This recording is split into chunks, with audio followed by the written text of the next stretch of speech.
Ibinibigay ko na po sa inyo ang lahat ng aking mabibigat na nararamdaman, Panginoon. Lord, salamat at palagi kang andyan. Ang lahat ng kabigatan ng araw ko ngayon, isinusuko ko na po ang lahat sa inyo. Kayo na po ang bahalang pag-aani ng aking araw ngayon, Lord. Alam ko, Lord, na kapag kasama ko kayo, magiging okay ang lahat.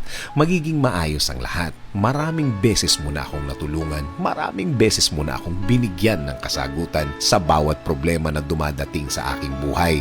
Bigyan mo ako ng direksyon ang aking araw ngayon, Lord. Ibigay mo po sa aking buhay ngayon ang mga kasagutan sa aking problema. Ilagay mo po sa aking buhay ang mga tamang tao na magdadala sa akin sa tamang sitwasyon. Ibigay mo sa akin ang mga tamang oportunidad. Ibigay mo sa akin ang mga bagay na sasagot at magbibigay solusyon sa aking araw. Lagyan mo ng mga tamang impluwensya ang aking buhay. In Jesus' name we pray. Amen.